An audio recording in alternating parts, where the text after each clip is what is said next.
The following Conscious Consumer Network recording of a live broadcast is available to purchase in high definition at ethymarket.com. Support free and independent media by becoming a CCN pledger. For €10 a month, you can have unlimited access to CCN high definition downloads at ethymarket.com. Ethymarket, the ethical marketplace for conscious consumers.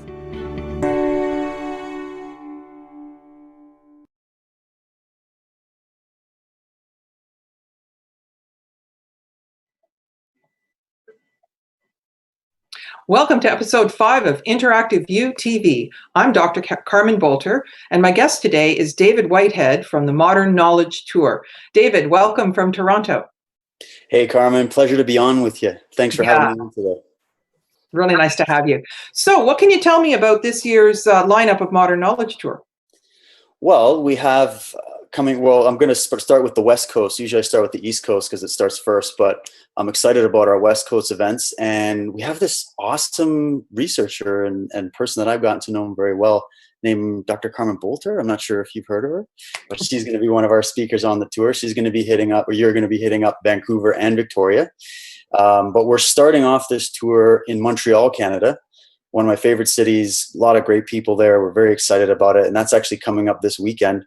So that'll be the 15th. We're doing Montreal. The day right after, we're doing Toronto.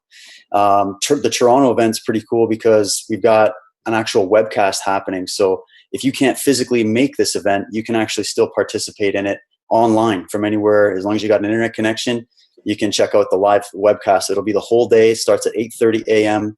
and it runs right till 6 p.m. So and the cool thing with the webcast is you've got the whole thing for 30 days. So if you couldn't make the day, or you couldn't watch the whole thing, or you want to rewatch it, you can watch it as many times as you want for 30 days. So we're doing Montreal, Toronto, that'll be the webcast. And then the following weekend is Calgary. And then the weekend after that, we're doing Vancouver and Victoria back to back. So really, really excited. We've got some great speakers and I'm very much looking forward to it. Good. And last year, you had a group, several speakers that followed you to each venue, and then you added new speakers when you arrived. Is anyone doing the whole thing? Yeah, we actually have Marty Leeds. Him and he's going to be jumping in my truck with me. It's kind of a funny story because I'm also in the process of moving to British Columbia. So I've got a few things that I'm bringing with me along with all my camping gear, and Marty's meeting me in Montreal, and we're going to do the whole trek through Canada all the way up to BC. So he'll be the one doing that. And also Nassim is doing all the stops as well. But he's going to be flying from one stop to the other. So it's going to be exciting. So we don't have the RV this time, but we're still doing it tour style, me and Marty on the boat. Well, I participated last year in Vancouver. Victoria wasn't on the roster last year, but I was terribly impressed with the work you were doing and also with the quality of the audience. Mm-hmm. There was no convincing people about the state of affairs in the world, and it really was about now what? What do we do?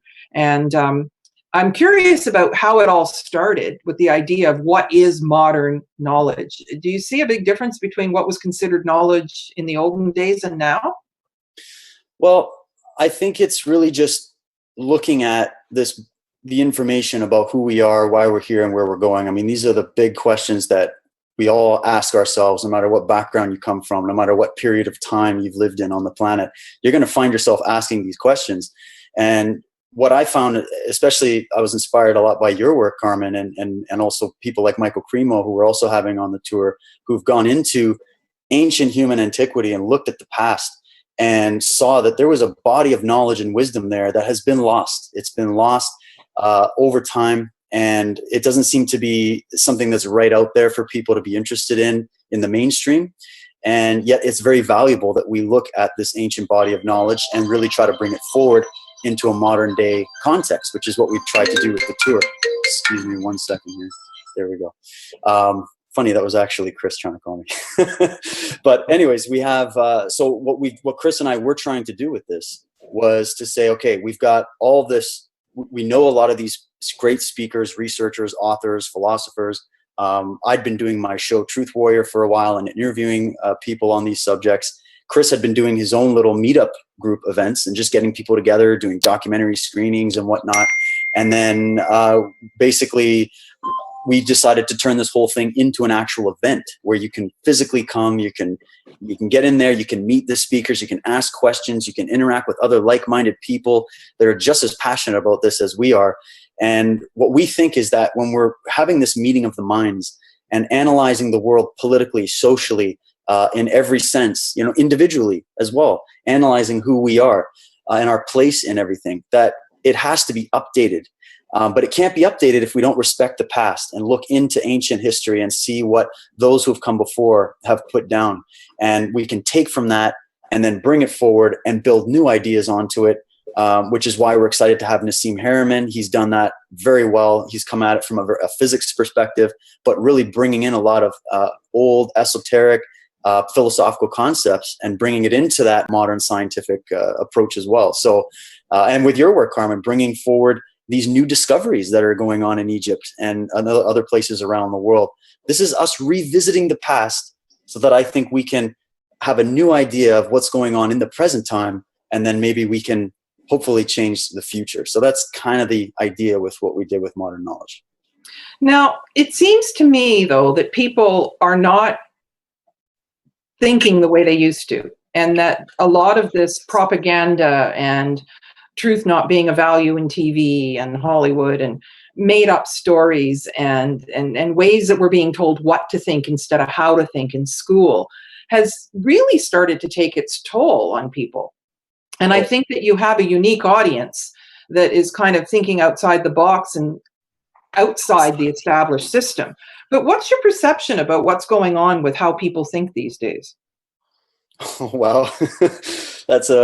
That's a big question. I've had, I guess, a unique opportunity to work with people one-on-one for quite some time. My main discipline is martial arts. I train people individually and also in groups. I work with people of all ages, and I've really got a good pulse at where, at least the people that I've interacted with, where a lot of people's heads are at. And I would say that when I was into this maybe 5-6 years ago, it was almost impossible to bring up a lot of these subjects without getting into a full-out debate with somebody or offending somebody or whatever, even though I feel that these subjects are very inspiring and very positive. But what happens now when you start asking even young people, they have an intuitive grasp of it already. They know that there's something going on. They might not know what it is.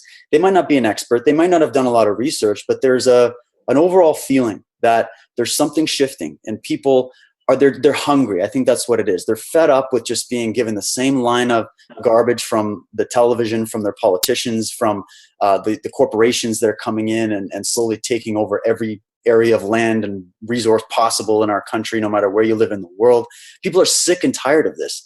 And when we used to start warning people back in the day, and they were like, no, nothing's happening, you're just paranoid, whatever, it was a lot harder. But now that conversation is not what's happening. What's happening now is people are like, okay, I want to know more.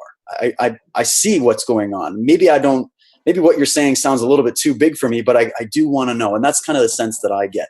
And when Chris and I did these events, especially last year, first time around, we didn't know what Canada was going to be responding with. We didn't know if there were a lot of groups here or a lot of people here that were interested in this, because nobody had done this right across coast to coast before. So when we did it, we were shocked to find that, my God, there's a lot of people. And there's a lot of very good people that are doing really good work in their communities, even with just setting up local gardening centers or supporting organic farmers in their area, or getting documentary screen groups together where they're watching films and just talking about these things. And I thought, wow, that's awesome. And when we would meet these people, no matter what event we've done, we've met just amazing, amazing people. Like all the people that are coming in, they're very grateful. They're very excited. Everybody's really, they all line up and they want to talk to you. And they're like jumping up and down. They can't wait to talk about this, because I think maybe they feel a little bit like they can't just openly discuss this with all of their friends just yet. So they come to our events, and then they can all sit around and talk. And we go out usually for some dinner or something after, and you should see, it's like 50, 60 people just following us to the restaurant, and we end up taking over the whole place. And then we stay there, and I've made some actually really good connections and met some really, really awesome people. So I'm looking forward to this next round, because it seems to get bigger and bigger every time we do it. And the connections we've made are just it's absolutely astounding. So I'm honored, honestly. I really am honored to be a part of this and to have this opportunity to do this at this time. Well, I made some pretty good connections when I was there last year as well. And it's really thrilling when you can meet like-minded people that have high-level values and are moving in a direction of helping humanity and helping the planet. Right. Now, what would you say about why it's been so difficult to change things if there's hundreds and thousands of people that actually are on the same page as we are? Honestly, I'd have to say it boils down to fear. A lot of people, they understand this on a certain level. They might research it, but it's a lonely path in the beginning when you start challenging the status quo, questioning what you've learned in school or what you're being told every single day by the media. That takes a lot of courage. And I think what happens is people sort of close themselves in instead of expanding outwards. And maybe that's just a process. Like I kind of remember when I started going down this road, I started closing myself in a little bit because I felt almost like I wasn't ready to start talking about it. So that, I guess it's kind of that first stage.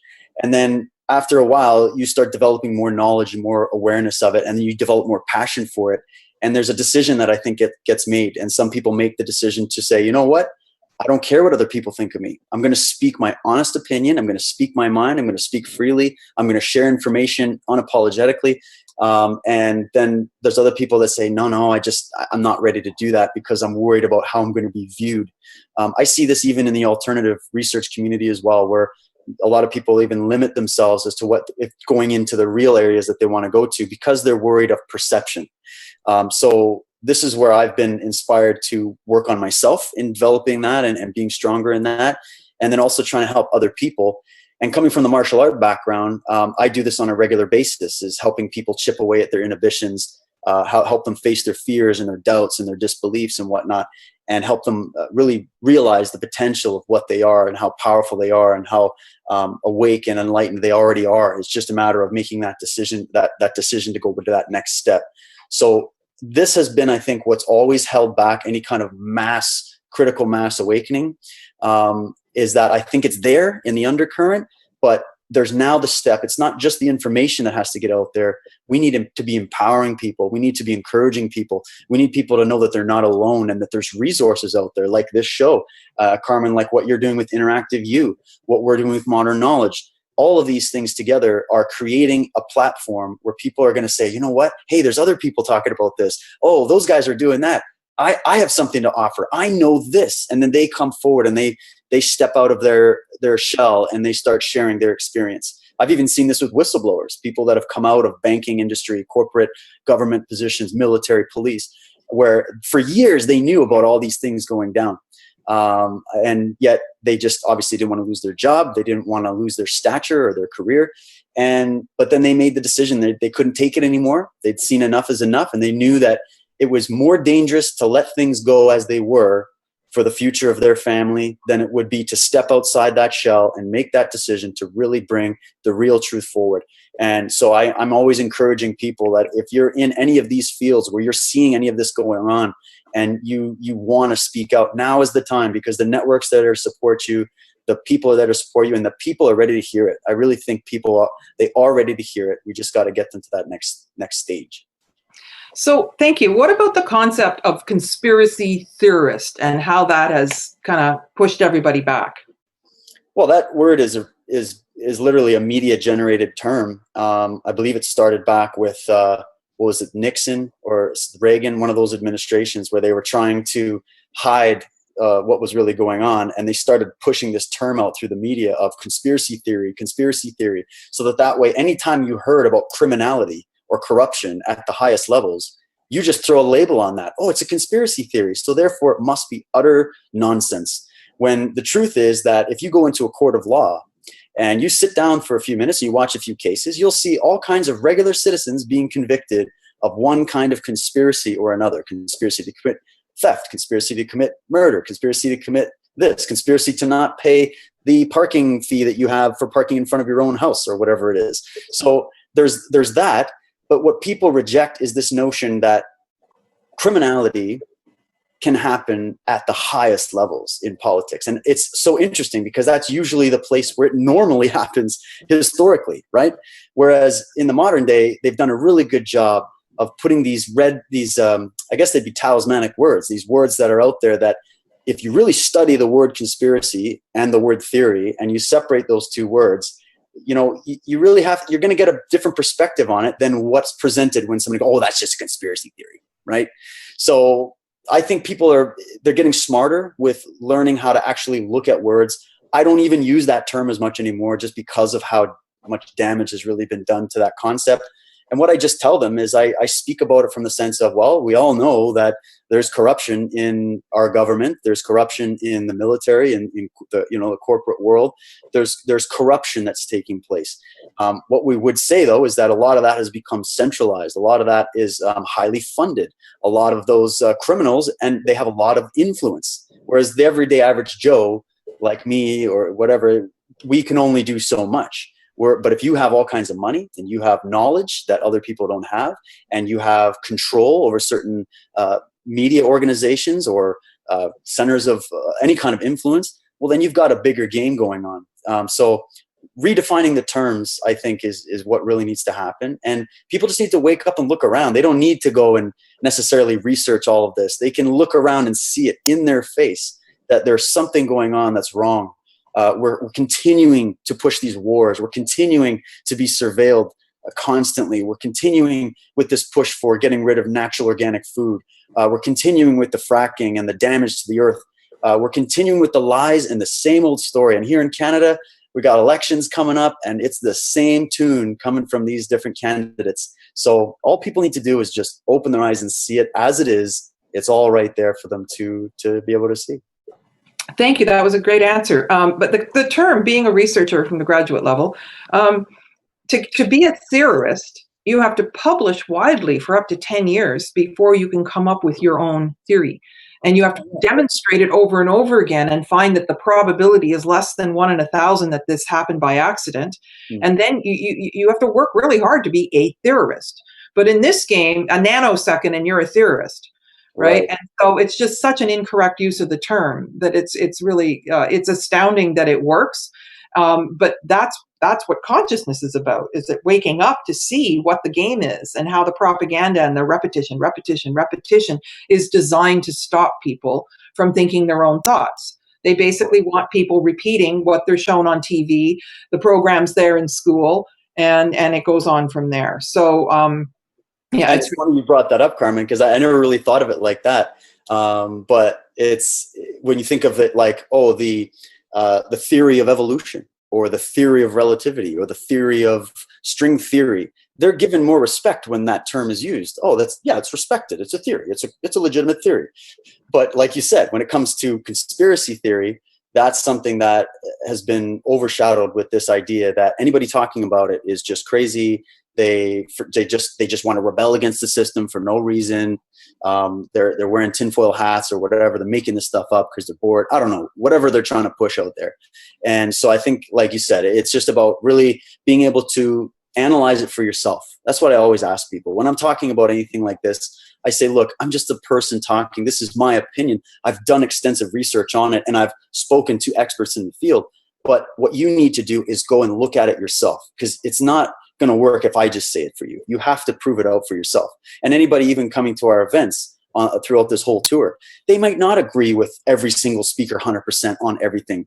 That's okay. It's not about that. It's about having the information come out so that we can discuss it. They can go home and look into these subjects themselves, and then they can come to their own educated opinion. So I think it's just like, we got to change that dynamic of how we learn. And I remember you saying that's kind of the idea of what you wanted to do with the interactive view format, was to have it more interactive, as opposed to when you're in school and you're just being told, okay, this is what it is. This is the exam, answer this way, and then we'll pass and you go get a job. We got to change that dynamic of education, really. Well, it's all about discernment and checking in with ourselves through some kind of self-reflection. Now, and you mentioned it a moment ago that millennials, young people, are like, where does meat come from? The back of the grocery store? No, that's actually a cow that got cut up. And the kids are going, well, I don't want to eat a cow. Right. But as long as it's in a little package, but they're catching it. They know that things that are on TV aren't true. and they just easily dismiss it. I think we were more slowly indoctrinated. And as I've been saying for a long time, it's harvest time for the black sheep. It's true. No, that's right. I mean, the young people that I've spoken to, and now that I'm a father and I'm in the position with two beautiful girls that I now have the responsibility to raise and to guide, I now have a deeper connection with that world and understanding that a lot of these kids are very switched on these days. They're very sensitive. There's a lot of energy there. So I think what the system naturally ends up doing is it ends up kind of suppressing that growth and that vitality. But parents today are now put in a position of being challenged to allow that vitality to grow, allow that creativity to grow, allow that child to come here and do what they're meant to do. So I have a lot of hope, actually, with the conversations I've had with young people that I've been working with, and even looking at my own girls. And I'm just sitting there going, you know what, I'm very optimistic, even though things are very dark and I'm sure there's a lot of storms to come. I think that in the end, the consciousness is going to win and the truth is going to win, because you can hide it, you can bury it, you can put it in a dark room and lock the door, but you can never fully suppress the truth. And it usually takes time to come around. What was that old Mark Twain quote where he's like, a lie can make itself around the world before the truth even gets its boots on? Well, the boots are on and it's all strapped up and it's ready to go. So this is the time when I think we're going to be learning a lot of very interesting things about where we came from, how we got to where we're at, and what we can do in the future to change all of this. But it's inspiring sitting in the position that you're in and going across Canada and preparing for a second round of it, that you can say you're hopeful. That I feel kind of really glad to hear that, because it can be really depressing to keep hearing all the bad news and how all the efforts that people are putting into changing things don't really change much. Yeah. And so I guess it's one by one to recognize things. And as you say, consciousness is the way that we will arrive there. And consciousness needs to be the highest value instead of profit, which is the last line in the pyramid code. Yeah. Now, and that's how would our society change if consciousness was the highest value instead of profit? Well, everything would change if that was true. Exactly. If that was the currency of our society. Because that's real currency. That is real currency, and you can achieve it. You're at a certain level of consciousness, and you can meditate or do the moving meditations of martial arts and increase your levels of consciousness through focus and attention and awareness and all the other things that go with it, and discipline. And so I know that you're really well schooled in all that from a realistic standpoint, and I think that's becoming more common, that people understand a little bit more about what it takes to quiet the mind and to connect with your own truth. Now, having said that, a couple of months ago, you did a disclosure event in Vancouver. And I love the format of how you did that. Thank you. In a real theater and changing out the speakers. And you had the Honorable Paul Hellyer.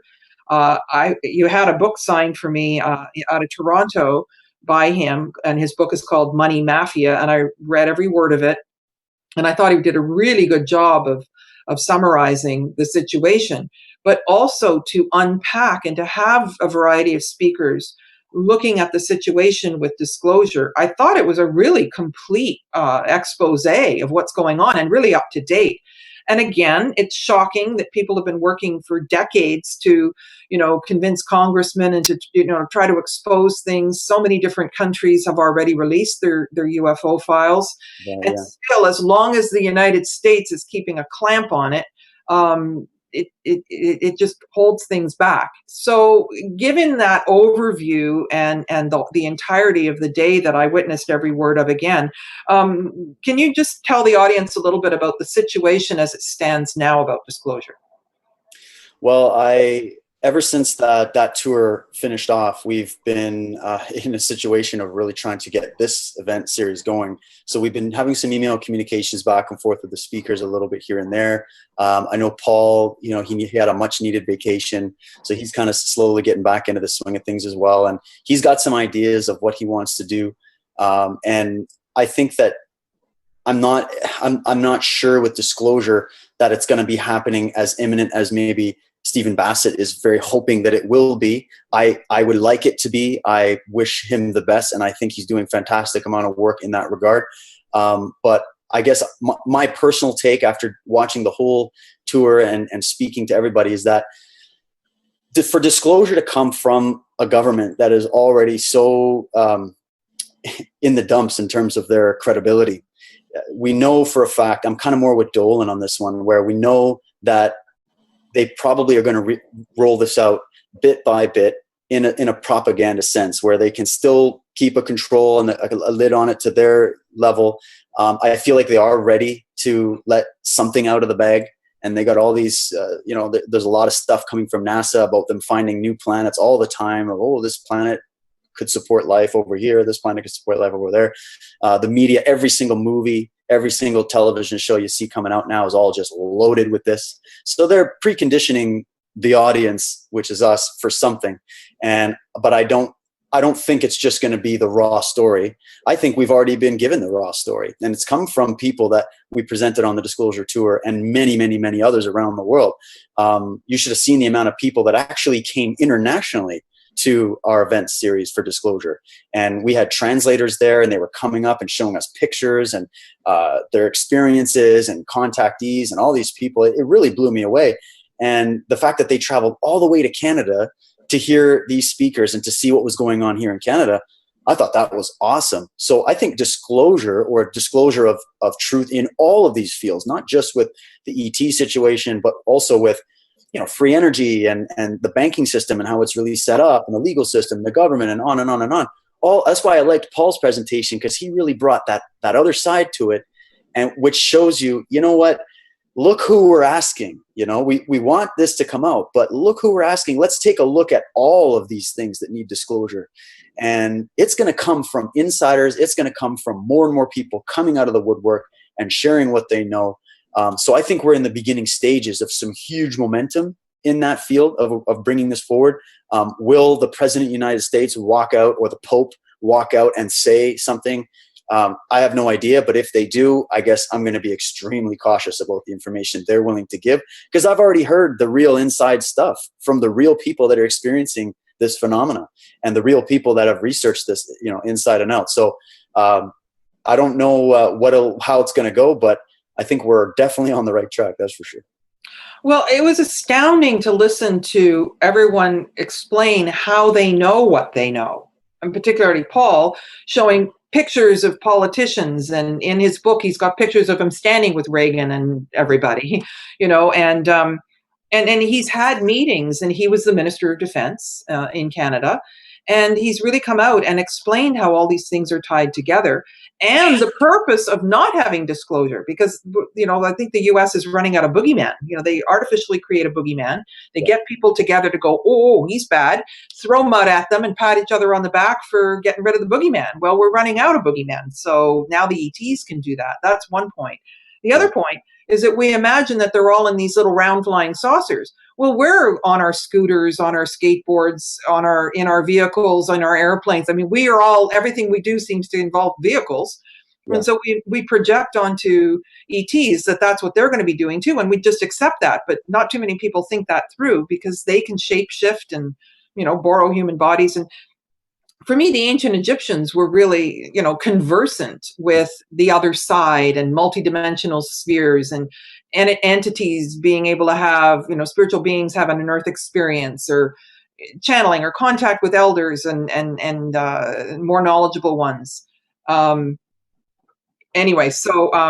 And that's great, Carmen, because just to add to that, when we had the event in Toronto, we had Kevin Najwa come and do sort of an opening prayer, and he comes from he's a native here in Canada. He's one of the elders. He's a firekeeper, and he was telling us after the event, we went to sort of like a house party, and everybody was just sitting around talking, sharing stories, and Kevin was just sharing a lot of stories from his culture that go all the way back, and very much reflected and reminded me of what I've read out of the Egyptian idea on this, and all these older Celtic. We went to Ireland as well, and we're talking to people there and looking into what the Celtics and the Druids knew about a lot of this stuff. And so it's global, and it's always been known. And this is why we were saying we got to go back to this ancient reservoir of knowledge, because these people were experts on this. They weren't just like us. Oh, I'll Google UFO sighting and I'll watch something and now I know about it. No, this was direct experience. They looked at it from a very different perspective. It was a much more serious investigation that was going on. And when they documented something, it wasn't just because they're just writing it on a sticky note. Like what it takes to actually document information and put it into tablets and scrolls and all of that is monumental when you look at what they had to do back then with the technology. So for them to record these stories from all over the planet, I think one of the researchers reflected that there was something like 60,000 documents from around the world that show and discuss visitation from the sky of off-world beings, and also dimensionally as well. So we've had this as a part of our experience here on the planet. It's kind of always been in the periphery, but what I think is happening because of the state of the world now, it's starting to come to the surface because people are looking for solutions and they're looking for answers. And when that mind of a seeker gets switched on in people, it's going to reactivate what we were back then doing the same inquiry. And I think that's what's coming forward now. And now we have even more tools at our disposal for communicating information, for researching, for collecting data, and for sharing data. So we're going to get to the bottom of this, and I think it's going to come in pretty short order. Well, it's absolutely unbelievable, really, if you think about it, that they could suppress, even though Argentina and Mexico and Russia and all these different countries have released their UFO files, and there's 60,000 documents, and then there's that 15-minute YouTube on Klaus Donna's collection of images that have things that look like spaceships and everything. Oh, no, there's nothing going on. No, nothing. Well, and it worked. That's the other thing, is that there's lots of people who think that's all a fantasy. And so even just that is a phenomena, that we live in a world that could take something that's so obvious and obvious in a number of different ways and levels and convince people that there's nothing to it. Like, what is that? They've gotten good at it. I mean, look at what's going on politically. How come people are still feeling that if they vote for candidate A versus candidate B, that the policy is going to change? Right now, what do they have a choice in America between, Trump, Clinton, Bush? I mean, does anybody see any kind of correlation with history and understanding that if America and the political system was supposed to be founded on having anybody that would pursue, and like anybody could get into office and make change, we see the same families getting in again and again. That's obvious. We see that no matter who gets in, nothing changes. It just continues the same agenda.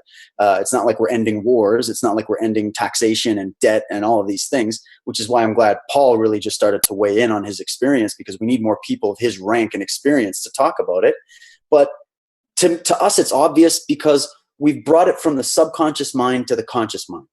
It's always there in the background. You can't avoid it. People are seeing this. But the thing is that their conscious mind is so caught up in what Kim Kardashian's doing and what clothes they're wearing and how they appear to their friends and how to make ends meet and pay the bills and raise their kids and go get gas in their car. That's where their mind is at all the time. So if all people can do is just do this, even for a few minutes, and bring forward the knowledge that is being downloaded into your brain all the time, just by your observation, it'll start to become more obvious. So I think what's happening is people are being distracted, which is why I'm excited to have this illusionist at our Toronto event, because he's going to show, and he's aware of a lot of these things, he's going to show how easy it is to get the mind to believe one thing when it's not true. And it's just about how you can mesmerize somebody, how you can distract somebody. And it's a good exercise to see how effective these techniques can be. And the powers that be, make no mistake about it, they've dedicated millions and millions of dollars and tons of resources to try to study the human mind, to try to study how to have mass control of the population. This is not a theory. This is documented fact. MK Ultra was a lot of the research was done out in Ottawa, in Canada, for that. And I've spoken to many people. I just did an interview with a psychologist from Orillia, Ontario. And the stories that she's got and the information she's got from her clients coming to her is just mind-blowing when it comes to these types of programs. So it's all out there for everybody to see. And it's time we looked at the skeletons in our closet so that we can deal with that and then move forward. You can't deal with trauma if you suppress it. And I find that happens a lot in sort of the whole New Age community, where they're like, oh, just block it out. It's too negative. I don't want to look at it. So I'm going to block it. I'm going to run away, hide somewhere, and just meditate. Well, you're missing a piece. You're missing a piece of your development. You're not working both sides of your brain, and you're not going to get to the solution. You need to look at the problem, analyze it, and then deal with it. Only then can we heal from it. So I think we're also in store for a time of healing on this planet. Once we can get this out, once we can understand how the mechanism of control and evil really work in the world, and internally as well. I mean, we're all fighting this battle within as well. If we can deal with it on those fronts, well, then you can start seeing solutions. But we can't get to the solutions until we first can have the courage to deal with the problem, right? That's kind of how I see it. Right. And what does MK stand for? Mind control. Exactly. And they changed the letter to K instead of C, right? And so that has been, the propaganda, but I call it systemic distress. As long as they keep people in financial crisis, in medical crisis, in food, toxicity, you really have to pay attention to be able to see through things. But if you just think, well, the government would never hurt us, I think we've caught on that's not true. But, if they say it's safe, it's safe. Well, why do they keep changing the levels of what's safe? Yeah, exactly. We'll change the level. Now it's safe. Before it wasn't safe. And all the records show that it's not safe. And now we see people, having all these adverse side effects from whatever it's going to be, like GMO food or vaccines or whatever it's going to be, fluoride in the water. The evidence is there because look at our world. Everybody is suffering from some kind of illness of some kind, constantly sick. Look at these kids. These kids are sick all the time. My 3-year-old daughter, she's been raised on organic food and healthy supplementation and juicing vegetables. This girl has never been sick. And so it's not that people look at it like, well, that's just the natural state of things. People get sick, but not this much. Not to this degree. Why are all these childhood diseases off the charts? Why is cancer off the charts? Why is all of these diseases? Why are we're new diseases now? We got to figure out new names for these things in order to try to address it. But the fact that they try to compartmentalize it and micromanage it, the real source of the problem is always the same. We're not being fed healthy, good, nutritious food for the most part. We're not in a healthy environment. We're living in a toxic environment, not just for the body, but for the mind. And when that happens, your spirit can't possibly shine through properly. When you start studying photonic light and how light gets transferred and getting into that, and you understand that we are biophotonic beings and that we emit light. There's some great research done by a guy, I'm trying to remember the name of the university in Japan, but he did a whole experiment talking about the aura and biophotons and how the body works. And if the body starts building up all of this resistance by not having what it needs at the cellular level in terms of vitamins, minerals, whatever, then literally there's black splotches that start showing up and the light gets suffocated. So you're not able to freely express who you are. You're not able to show your whole potential. So the health crisis is a mind health crisis, like mental, it's physical and it's spiritual. And the solution can be very simple. If you can learn how to align those centers, just like what was being taught out of the ancient Egyptian mystery schools, and how many things that I've studied from the martial art traditions coming from thousands of years ago, where it was very much about, the cycles of the body and the connection of your body cycles to the cycles of the planet, and the connection of the planet cycles to the solar system and the galaxy and beyond. I mean, how did they see this back then? It's because they were able to see it, and they were connected. They were plugged into that akashic field, or whatever you want to call it, right? And so we've been disconnected, but from that, and so it's harder for them to disconnect us than it is for us to reconnect. I think they got to work 24/7 to keep us as suppressed as possible, so that we can't fully come back. But the coming back and the switching back to our natural state is actually a lot easier than we might think. And I'm just saying that was my personal experience. So people don't have to lose hope over this stuff. They just need to see it for what it is, so that they can make healthy choices and really start to fully discover who and what they are. And that experience is something that will keep you charged for a good while, and you'll find out what your potential really is. And aside from that, they've got us charging on our credit card instead of charging our beings. And our phones. You got to charge your phone every 5 minutes now. Yeah, so, but the other thing is that I happen to know you didn't get your daughter vaccinated, and I didn't get my son vaccinated, and he was never sick a day in his life. Mm. And that's the other thing. They tell us that it's going to be healthy. They keep on telling us the opposite. of what's true. That's right. And we can reconnect, and the ancients understood this. And so I'm kind of stuck back on a point when you said we've got to deal with the skeletons in our closet. So let's just turn our attention for a moment and talk about the skeletons that Michael Cremo has uncovered, because he has been a warrior. I saw this thing on YouTube of him from 20 years ago, little video clips that he had done on regular TV shows, and he's still singing the same tune. Yeah. And what I know, and the Smithsonian has just been caught on this recently again, where if bones were giant or super old and buried them again, put them in a boat, dump them in the ocean. And so basically, Michael has been working with potassium argon testing, which allows to go way, way, way further back than carbon-14, which is a really faulty technique and Right. really makes things look younger and is ineffective after 30,000 years of dates. So I'm just so impressed with his work. But the battle that he has had to fight for his book, Forbidden Archaeology, and the people in universities, no, it's impossible. And then all of the fraudulent stuff online that you see where they've got a skeleton and the head, and a human being, us, is the size of a person's ear. Yeah. Well, that's not how big giants are. And so they get everybody all mixed up. Right. But he has just been so useful in terms of and showing us this. So what can you say about Michael Cremo's work? I've always been a huge fan of Michael's work. I did an interview with him about 6 months ago, and I found it interesting that we were doing an interview on ancient human antiquity, and we started talking about that, but then we started getting into consciousness and spirituality and all of these different subjects and solutions, and he was amazing. He's got such a depth of not just knowledge, but also wisdom. I mean, he's come from doing this for a long time. You can tell he's very relaxed, even if he's in a debate, even if someone's throwing mud at him, he's just like, yeah, okay. That's what you think, but here's the research. And I love that about him, is that he's able to keep his temperament. He's able to keep his professionalism, and he doesn't just go off the handle, And so I like that, but he started almost like a new battle. There was a battle going on between creationism and Darwinism, right? The fundamentalist religious creationism versus the fundamentalist religious Darwinism. And that's been banging each other on the head forever. And here comes Michael Cremo going, well, you're both wrong. It's a little bit of everywhere. It's cycles, and there's the whole bigger picture here.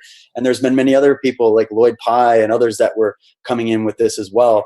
And so for him to be able to withstand the barrage of ferocious attacks from all sides, the mainstream scientific and academia, and also the whole religious camp, and then just the people that are ignorant.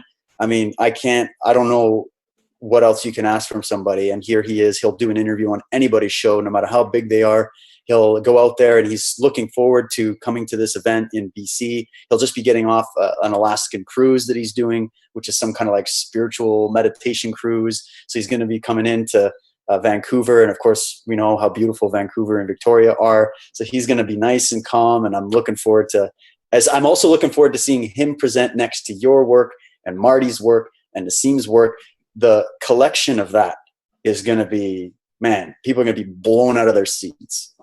I'm so excited to meet him, and that whole, I'm thrilled. I'm thrilled with the whole situation because, like you said before, it really is a meeting of the minds, but it creates more of a synergy because we're not speaking into a vacuum. And if we are listening to each other's presentations, we can synthesize, and speak to what each other is saying and come into a more unified field. Right. But this business with giants on the planet walking around, and he's dated skeletons to 1 million years old. Right. Yeah. And this whole, you've heard me say it before, but when anthropology can't speak to archaeology, can't speak to social anthropology or cultural anthropology or linguistics, you said it, disconnect has been the way of the patriarchal academia. And connect include is more of a matriarchal way of being and thinking. But as I've said many times, I think we're going to come to see this last 5,000 years as the patriarchal hiccup, and everything else made sense. And you said it a minute ago that they have to work on us 24/7 to get us to not look in the right direction, and that's just what illusionists do, magicians, right? And so we've got to learn to see the wires, learn to see the wires, learn to see the stage prop, learn to see the smoke and mirrors. And then you can see it for what it is. And I think that it's the reason they've held back our history is because when you have a species like us that has amnesia and that we've forgotten our history, we don't really, the average person you walk up to, you go, well, where do you think human beings came from? They're going to throw one of basically two theories at you. And that's the only information they've got. And yet that should be the first thing we should all inherently know instantaneously. What's my origins? Where did I come from? From that, you can start answering the other questions of why am I here and where am I going? If you don't answer question A, question B and C, they're technically you're not gonna understand them.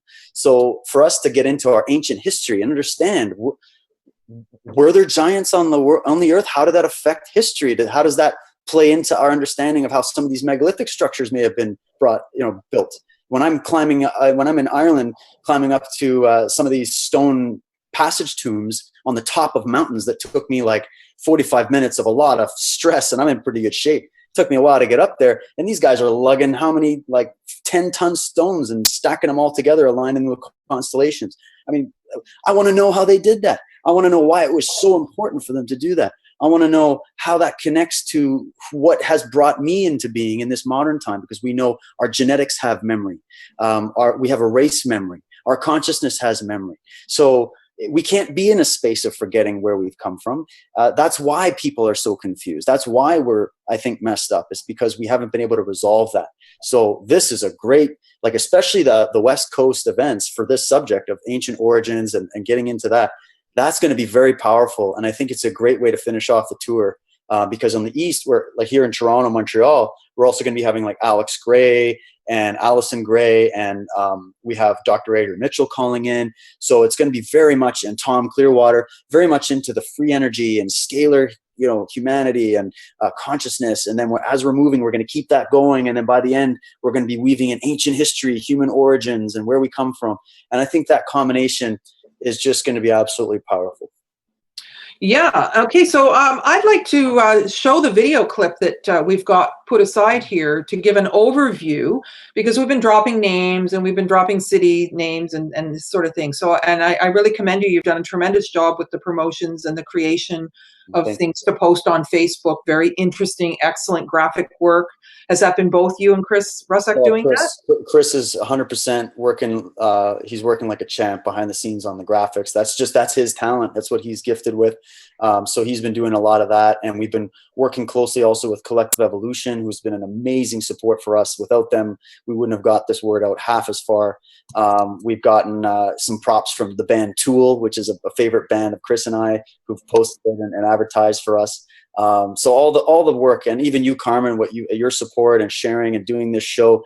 I've been doing radio shows literally every day, and I'm so grateful for all the people that have pitched in to make this happen. So we're excited to see where it's going to go. But even compared to last year, you guys have really got it together, and I think that we're all becoming more familiar with social networking and Facebook posts and all that. And fine job. I'm really pleased to be involved with it. Okay, so now we're going to show this clip. And thanks to the Conscious Consumer Network TV for allowing us to use this platform and for setting things up for us.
looks around, you in the dark.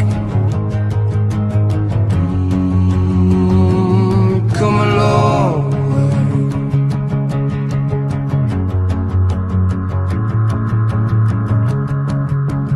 Come a long way, not to ask the question that's been on your lips all the way. Spit it out, the words come out,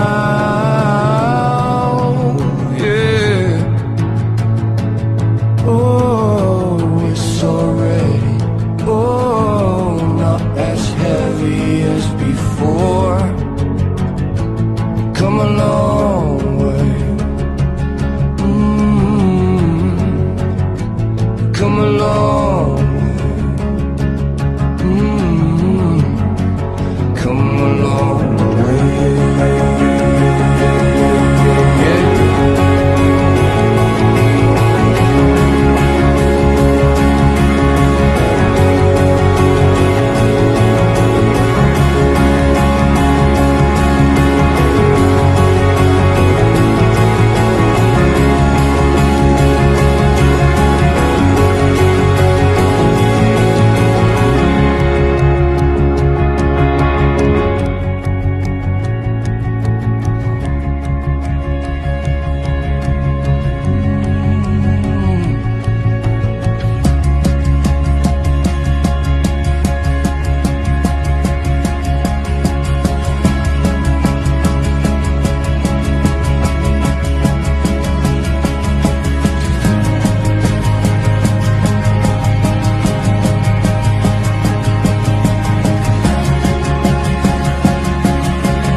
Welcome back to episode 5 of Interactive UTV. I'm here with David Whitehead, coming to us out of Toronto.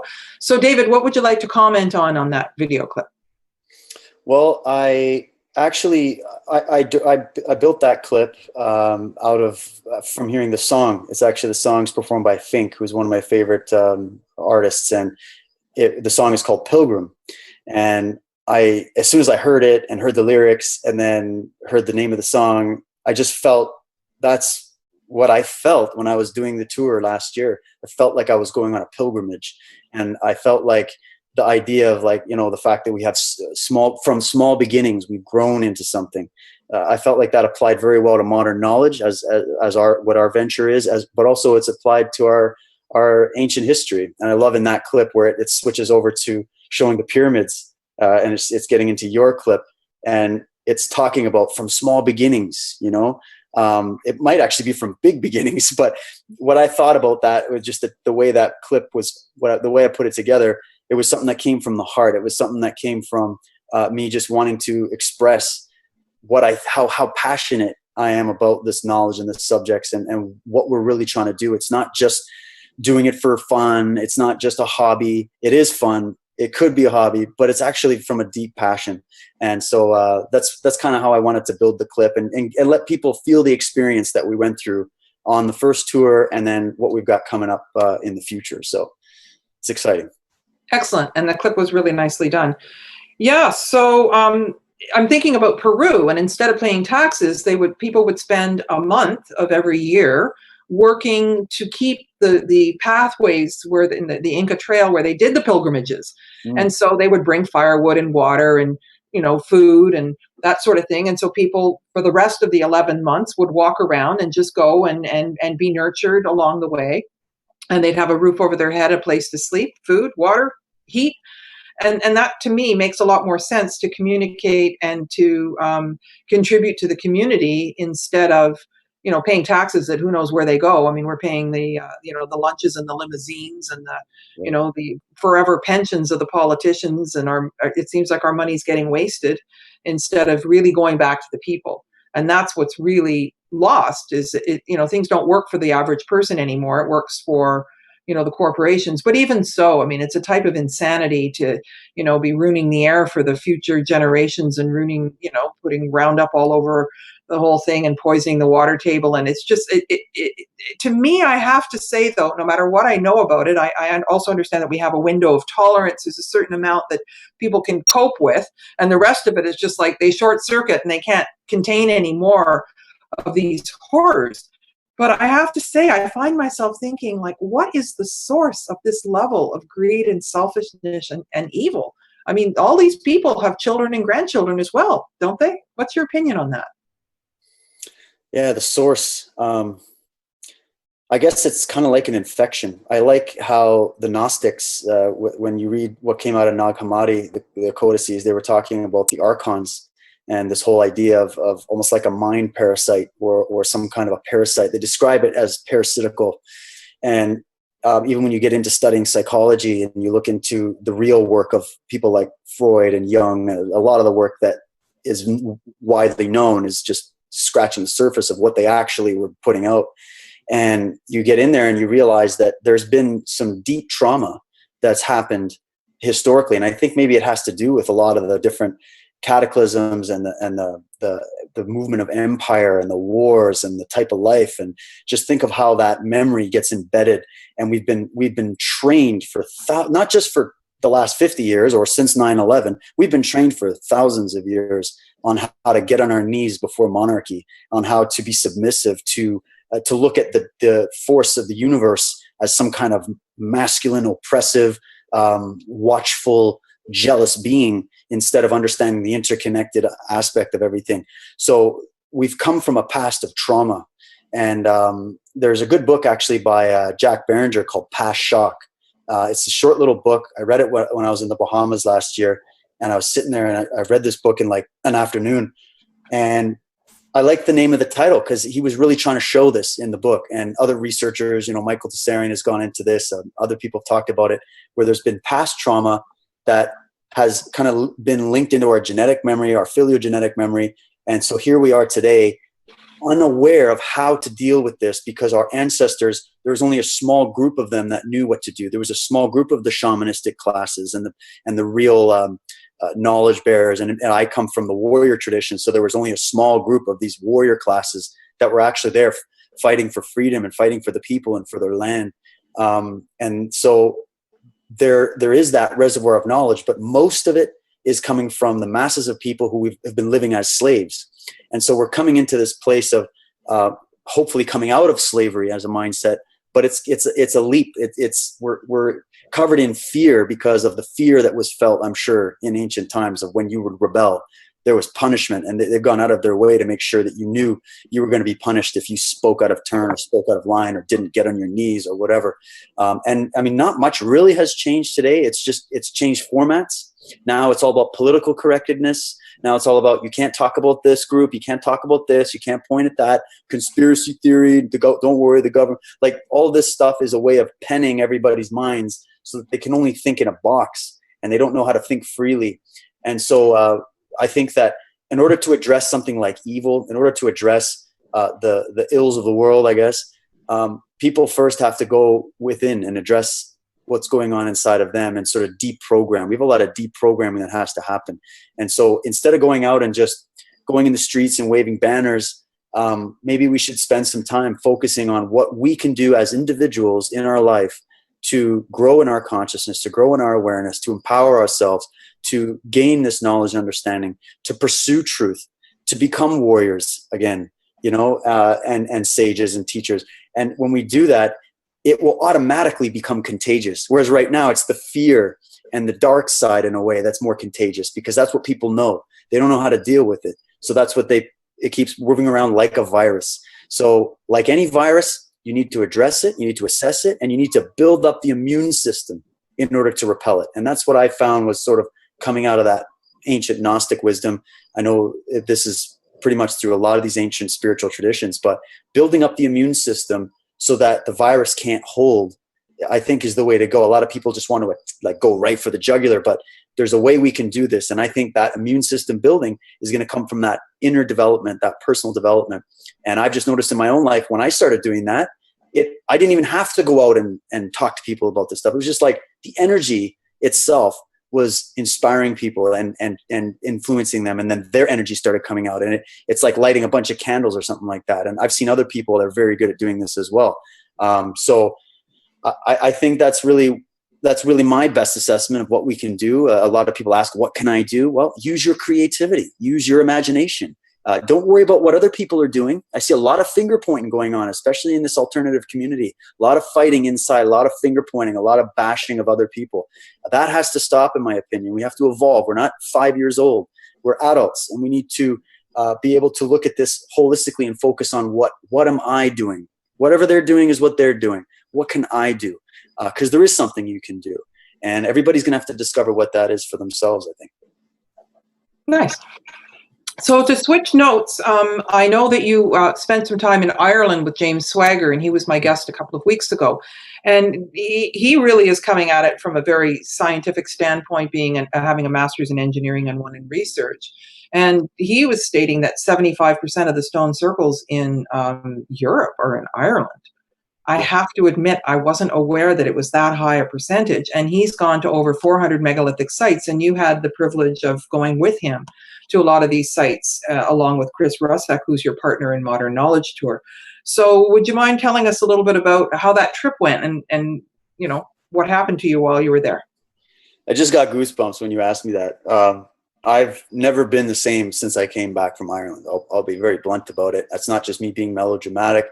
We went there to do a live webcast with Michael Tsarian on his new thesis. And it was kind of a last minute thing. And when we found out we were going to go there to meet him, he just so happened to be there doing some filming for his new documentary. And we're like, well, let's just meet. We'll do the event. We'll hire somebody and get the event done. Chris and I said, you know what, let's not just go for like 2 or 3 days. Let's go for a week. Let's go and document this and really get out there. And then Chris was online trying to just see what kind of guys were around the area in alternative history, or whoever could maybe show us around a little bit. And he found Capricorn TV, and I've listened to James's shows before, and I don't even know why it didn't click for me at the time to talk to him. But Chris sent him an email, and James right away is like, oh yeah. He's like, you come right over here. You can stay with me. He's like, I can see Scotland from my backyard on a clear day, and you guys can come over, and I'm just doing my shows, and I'll be happy to take you around. And we're like, oh my goodness. And we find out this guy's an author of books. I read his book on the airplane. It's just unbelievable. And he's talking about these ancient ruins. And then when we met him, he's just this guy. I think he only sleeps like 3 or 4 hours a night. He's working so much, and he's got a lot of energy, and he knows so much. He's got all this information about this. And I think a lot of people don't know that about James, because he's usually just interviewing other researchers. But when you talk to him and you get him in the field and he's showing you around to these sites, it just brings a whole other level of experience when you go visit them. And when I was visiting these sites, and we must have been to,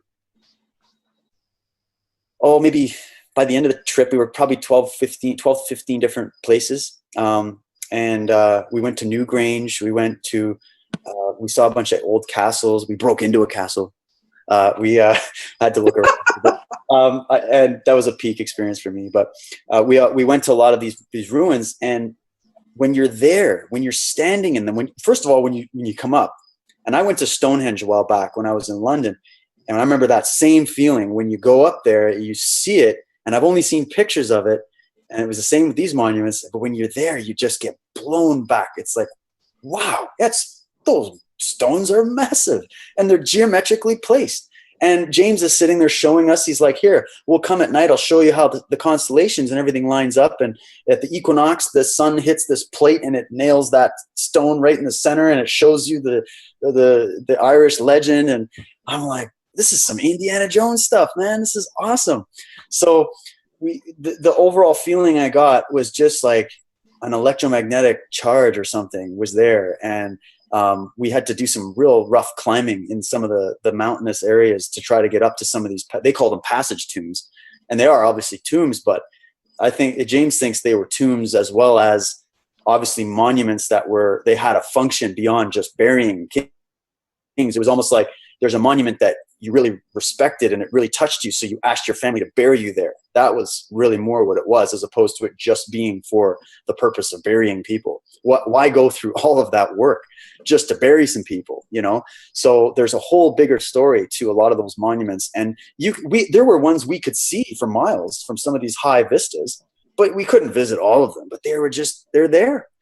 We went to the Hill of Tara, which is known as the Hill of Kings. And you don't see stones. It's all been buried over with earth growing over top of it. But it's just these big lumps everywhere. But when you get a helicopter view, it's all spirals. It's all circles. It's all geometrical. And I remember walking up to this hill and I'm like, I'm on a hill. And then I look and there's this stone peeking out of the side of the hill. So I went up and I'm looking at it and I'm like, yeah, there's a whole structure under here. And you see it every way. It's just little rocks peeking out. And you can tell that there's earth that has just buried these massive, massive chambers that have never been excavated. So Ireland has a stunning history. And there's even Egyptian connections. There's symbolism involved, and there's Egyptian symbolism in Ireland. It's like, what? How's that? How did that happen? And so when we were there, I could have stayed there another couple weeks. If I missed my family terribly, though I had to get back. But I definitely recommend, if anybody can get out and see Ireland, it's a lot more than just going and hanging out with your mates in the pub. Like, there's a whole history there, and there's a lot of stuff to see. And I know my partner Chris is doing an actual spring equinox tour with James coming up very soon, and there's more details on the site about that. But it's exclusive. There's only, I think, room for 15 or 16 people. They're going for a week, and they're going to go through all these monuments, and you're going to see stuff that is not accessible to the public. Like, James literally has keys to places that nobody else has, and so that's going to be a special tour coming up for people as well. That's juicy.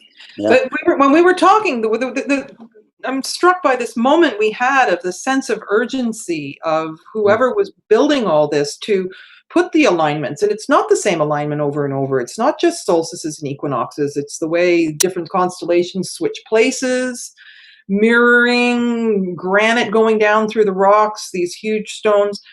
Yeah. And it almost seems like a network or a repository of some kind of knowledge. And, I'm thinking about Barbara Hand Clow's work, Catastrophobia, which fits with the other work you were mentioning. So what's your best guess of where it all came from? Man, I feel humbled. When I was there, I don't even know. I think it links to our prehistory. I think it links to what you've been talking about with your new work on Atlantis, and what Michael Cremo's been talking about with all these cycles of time and ancient human antiquity.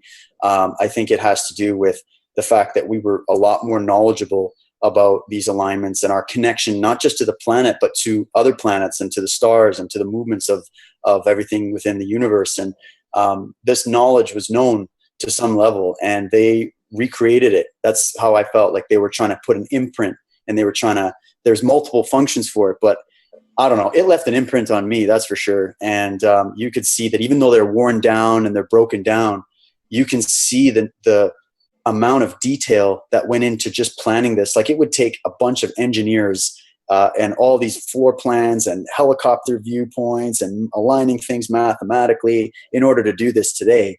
How did these guys just grab these megaton stones and slam them in the ground like you're putting a stake in the ground and line them all up perfectly? And we got to actually be in one of the stone circles as the sun was setting. And it was on one of the days. What was the day? It was James is going to kill me. I should know this. He's always been testing me. It's one of these festivals that they celebrate in Ireland, and it has to do with the way the sun is setting and where the moon and sun are positioned. And I was like looking at this one center stone, and right behind me was the moon, full moon. And right in front of me, completely lined up, all of it lined straight down the center, was the sun setting on the horizon. And you're just up on the top, and there's like hundreds of stones, and there's just sheep grazing through. You're all free range.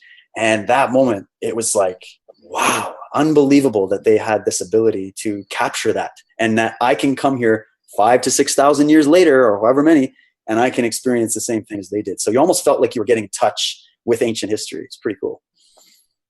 Well, and when you have the experience and you're standing there and it's obvious that it's aligned, that's quite the miraculous feeling. Exactly. One time there was an eclipse in Egypt, and I climbed a pyramid, and just as we got to the top, you could see that the earth was covering the sun at sunrise, and the moon was right behind us, and it was just like it was absolutely completely covered in that moment. It was the most miraculous. And it's like, well, that's exactly due east. How did they figure that out?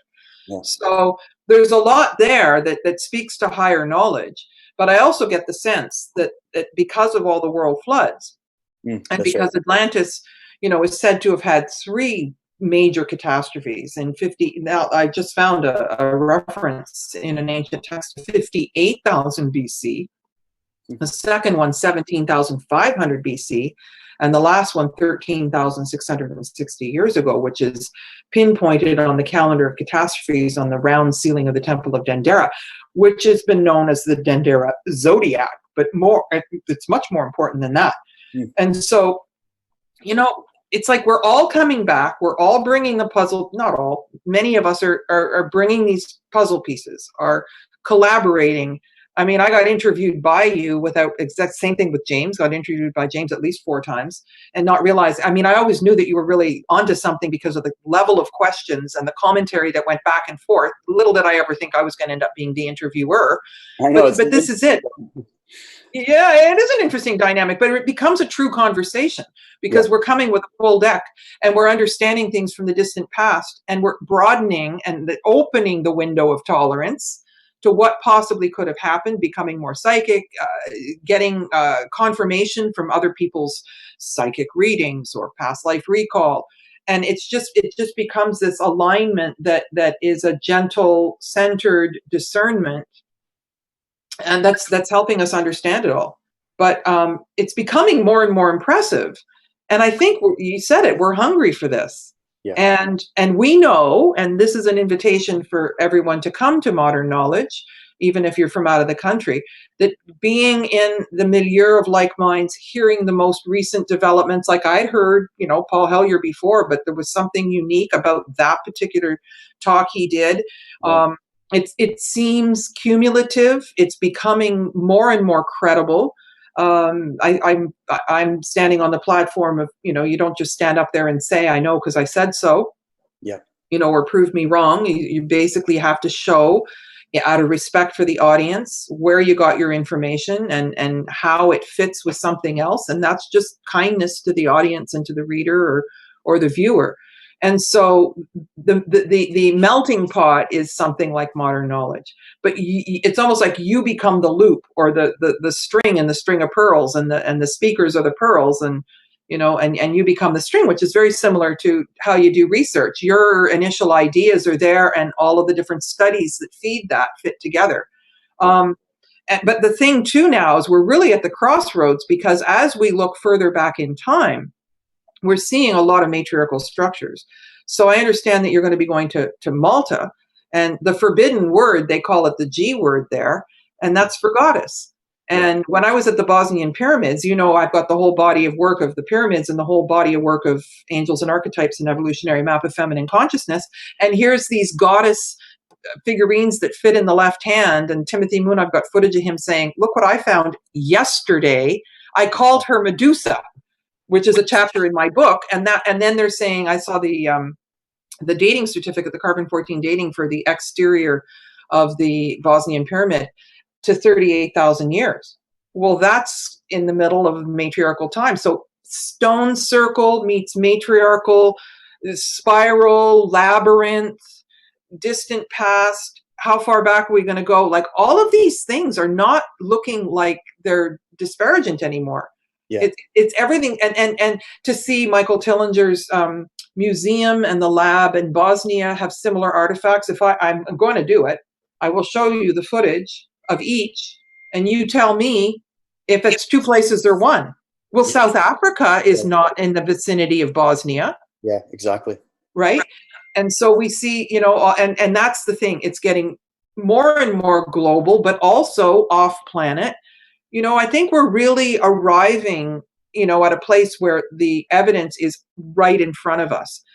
And it's tragic and thorough that, in Ireland, Irish people don't even know their own history. Well, certainly Egyptian people don't understand their own history.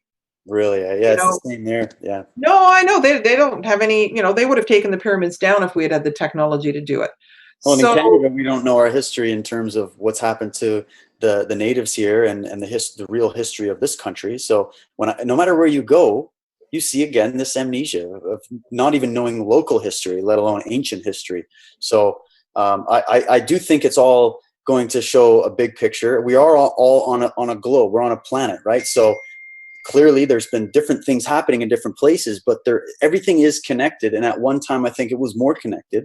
And slowly over time, we got separated.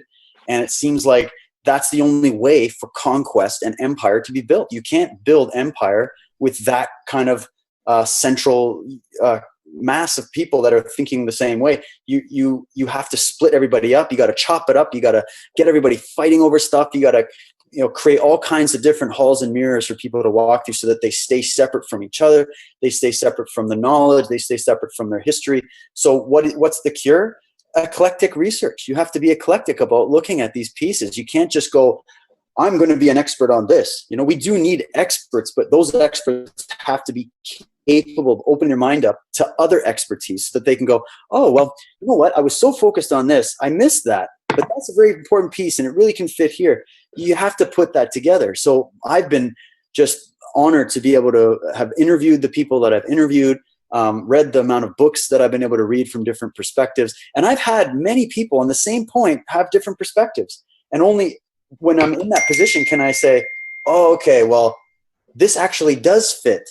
They're just maybe missing this point, but if you put this, and this together, you can see the big picture.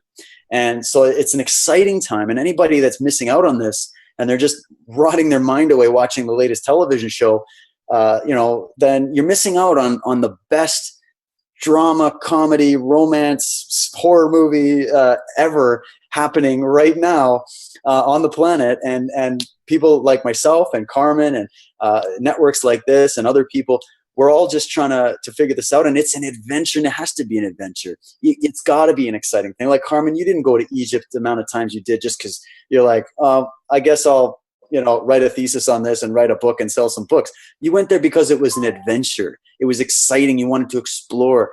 That, I feel, is like the true human spirit. And that's what's been suppressed. Even when I tell people that I'm moving across the country, they're like, what? You're changing where it's comfortable.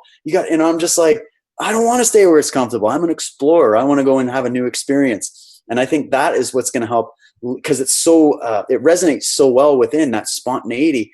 That's what's going to carry you towards finding these things. So people that I've noticed that are researchers in this field, they have that adventurous, excited kind of attitude. And I think that's why they've gone where no one else has gone before. Like when I was running around with James in those ruins, he was like a little kid in the candy store. And this guy's been there all the time. Like he does tours all the time. And every time he goes, he's excited.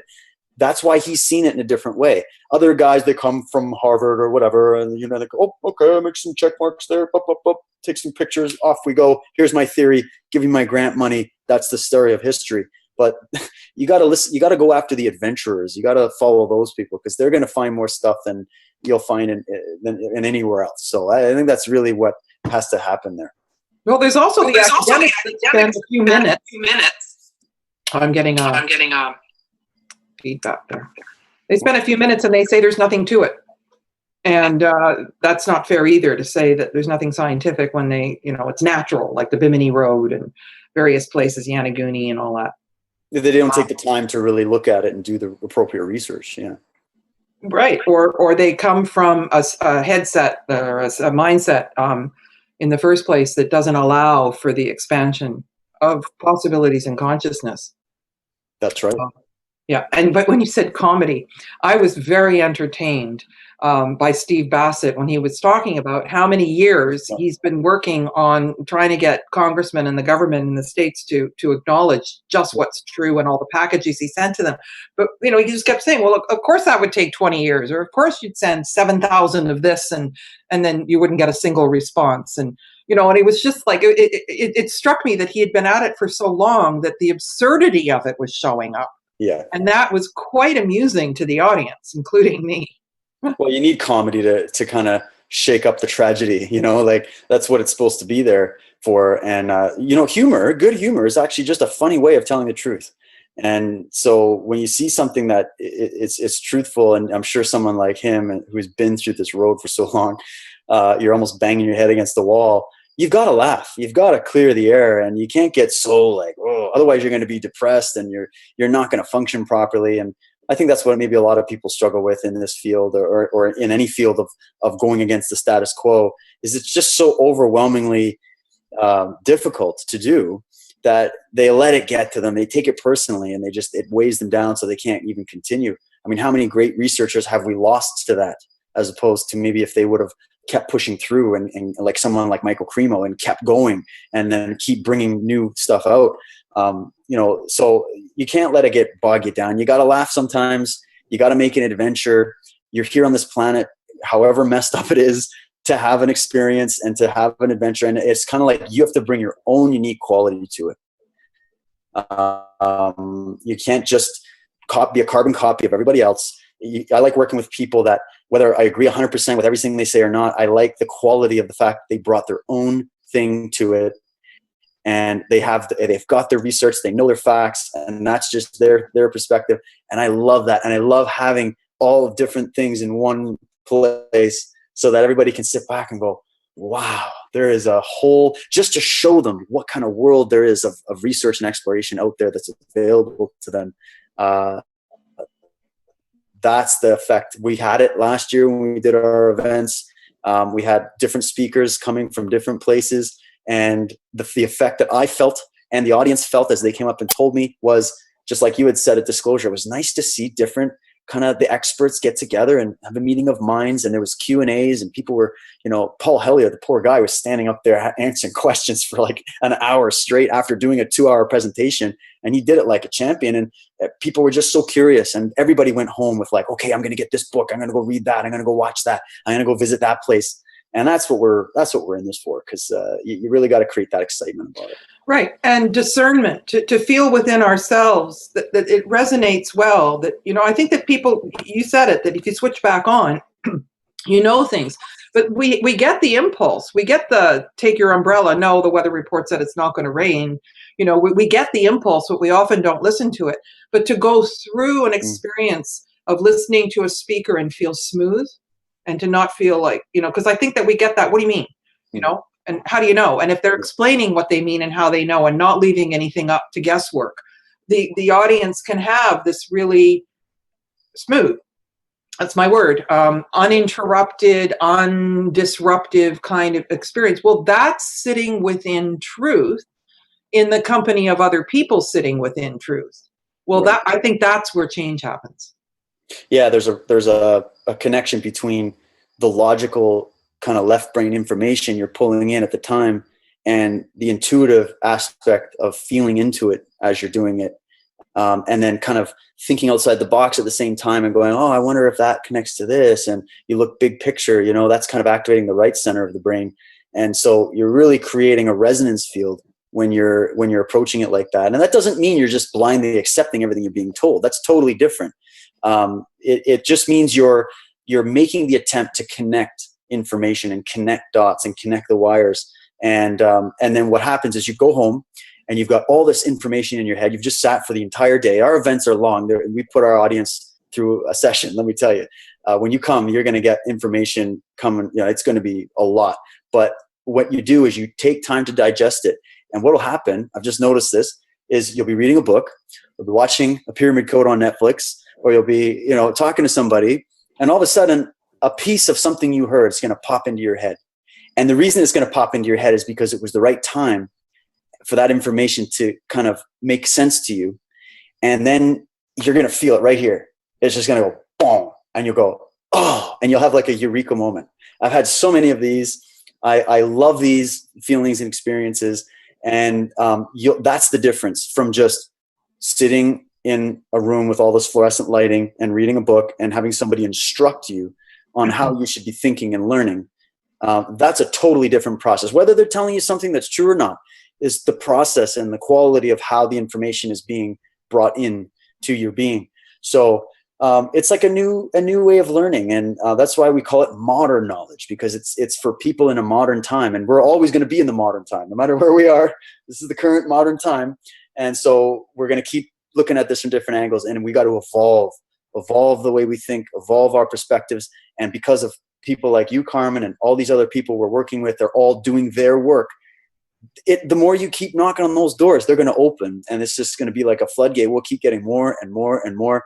And thanks to the ability we have online to interconnect everybody and talk to everybody, the information is going to travel around a lot faster. And we're not going to take 50 years to do this time. It's going to be a lot faster, in my opinion.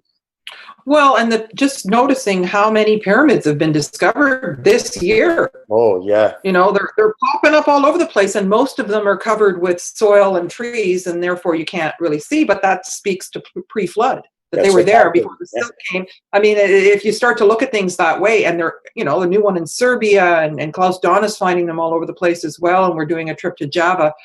Oh, cool. In November and December to go to Gunung Panang, the name I can't say yet because I haven't been there, but I'm a guest host on that trip, in Borobudur. That's, you know, and to have sensitive instrumentation that can look at the photonic energy emissions coming off the site and the effect it has on people. All of this is measurable, and it's quite inspiring that we're getting it together. But I noticed you said, you know, we have to function with our intuition, and then you said you're into it. Hey, that's true. You know, like you said it without even realizing you said it, and I'm like, bing, you know, like it's coming in, and we have to get deprogrammed. Well, they call TV programs. You know, it's like it goes on like that, like the whole thing. You know, and I did find myself kind of, you know, sitting in amazement of how thorough whoever has done this to disconnect this all. And that to me is a function of patriarchy. Disconnect. And this is reconnect, change hats, go around the table, sit in a different chair, have a different, just a different conversation based on switching hats, right? Because now you're the interviewee and I'm the interviewer, which doesn't matter because it's a conversation. It's a conversation. Yeah, because I'm absolutely honored to be interviewed by you. But I do feel like, because we've had many conversations both on and off camera, that it's sort of like a continuous thing. And now I'm excited we're going to be a little closer together. We can collaborate more on some things and continue the conversation and try to put some good work out there. And I really want to build up modern knowledge on the West Coast. I've got some great people there that are very excited to help out and want to help you with what you're doing, Carmen. And so I feel a tremendous honor and a sense of gratitude for even being included in this. I was just a regular guy watching videos, reading books, going to conferences alone, trying to learn as much as I could. And here I am now being a part of the discussion and hanging out with Richard Dolan and all these people, and working closely with people like Michael Cesarian, and having Michael Cremo come over and do an event, and not just being able to sit there and watch them on a little computer, but like talking to them and feeling their energy, and getting a sense of who, what's really going on with certain people. And the same is true when I get to meet everybody that shows up at these events and have great conversations with them, because like you said in the beginning of this interview, the audience is very intelligent, and I've noticed that at all of our events. I get people approaching me, and they come up and they hand me a card or something, and then they're like, "Oh, I was a part of this discovery that happened over here, and we did a whole documentary on it, and we're doing this and working with this guy and all that." I'm like, "Wow!" And you just showed up at the event, and then the next person has another thing that they're doing, and it's just, you can't feel pessimistic doing the work that I've been able to do. I can't feel pessimistic because I'm constantly around people online and live that are inspired, excited. They want to know more. They want to learn more. I can see their heart is in the right place. And, that it's helped my mind, because before I was doing this, I was hanging mostly around people who were ignorant and didn't want to hear about it and were trying to crack me at any point they could. And now it's kind of a switch. And even a lot of those people have now kind of come over and now are looking at this, and they're watching the shows that I've done, and they're coming to the events. So it is working, and we are reaching more people. And this is just an exciting time, I think, in general. Well, I'm thinking about in the Vancouver stop last year, when you had literally driven from Halifax, and you guys were absolutely exhausted. Like it's easy to look at a map and say, "Oh yeah, we'll be there in a few hours," and it was way longer than you thought, because Canada is really a big place. It's huge. And then you arrived, and I could see, that it had been a really big deal, and you pulled it off, and the people came, and you'd never done it before. And I thought, well, I guess that's going to be it for Modern Knowledge Tour. I guess this is a one-shot thing. He said, "Oh, no, we're going to do it again." I'm like, "You're going to do it again?" Really? And you were so sure that it was worth it, even though you were probably on your last nerve.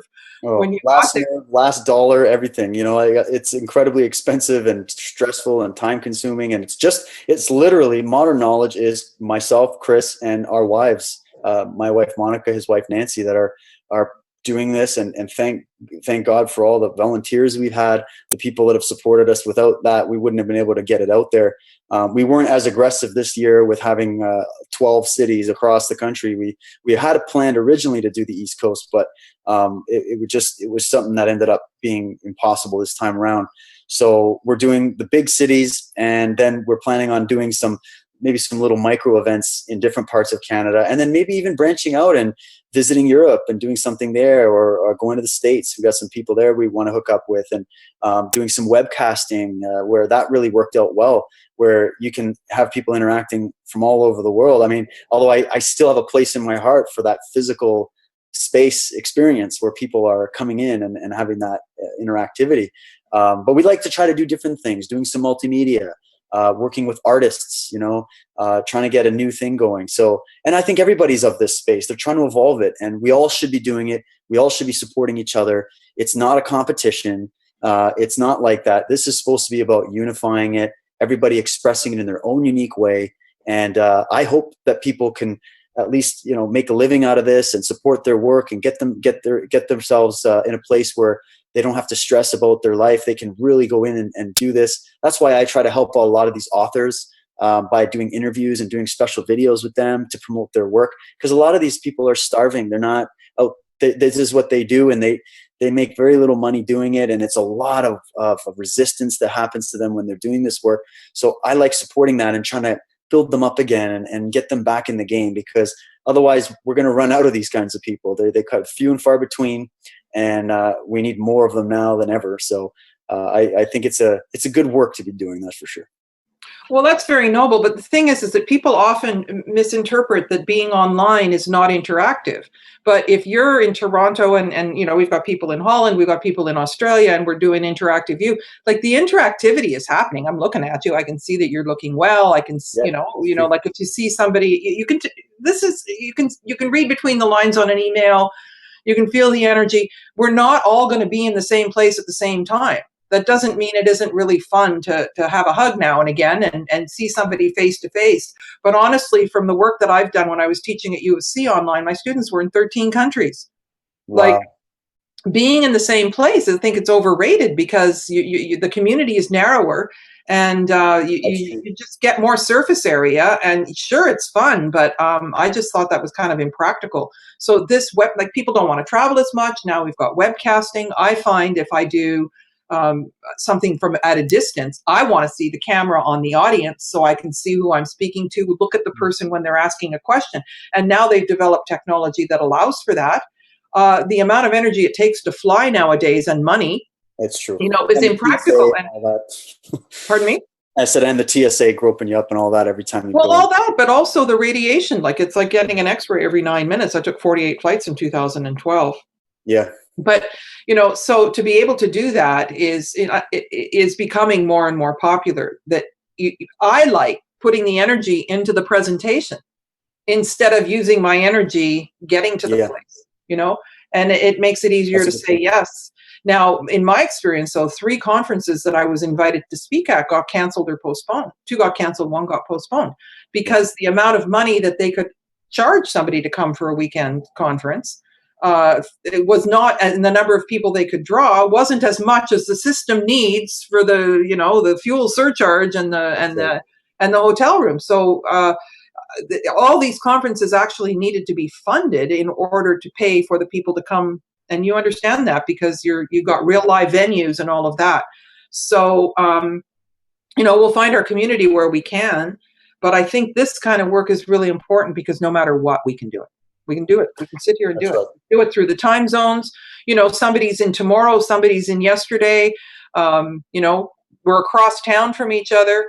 But for a long time, when I was teaching at University of Calgary, none of my students were in Calgary. And if I went to the university on campus, everybody wants to talk and you don't get your work done. So I got a lot more work done by staying at home and doing it online. So I'm a real fan of the interactivity because you can interact with the material, you can interact with each other, there's lots of ways that you can share and all of that. And you're not going to tell me that it's not interactive because we're sitting in our own offices right now. We're interacting beautifully. True, and I agree. And those are great points. And we've kind of had to learn a lot about how to do this more effectively. We're only in our 2nd year, so what Chris and I are doing is really feeling it out and seeing what is going to work and what's not going to work. What is too much work? How can we be more efficient? How can we make this work without having to put 60 hours a week into it for 9 months? You know what I mean? So it's definitely, I think the evolution of these platforms and the technology is getting better. So the ability to reach people online is so much easier. And like you said, people are getting more used to that. So it does make it a little bit easier. So that's why we said, we're going to do the webcast event for Toronto. That way people can still get in there live and watch it from anywhere in the world. And then there's also still that platform for the physical event that's going to take place. So I think that we'll probably be doing a little bit of everything based on the timing, based on how things pop up. But either way, the whole point is to get that interactivity going one way or another and to get this information out there and keep this global conversation going. Well, I think it really, really is happening because you interviewed me when I came forward about the labyrinth, and you were the first one that interviewed me. Well, and that thing went flipping viral as fast as, so many people saw it. Yeah, I was absolutely stunned by how it just. I made 2 phone calls and sent 2 emails and ended up with 27 interviews. Wow.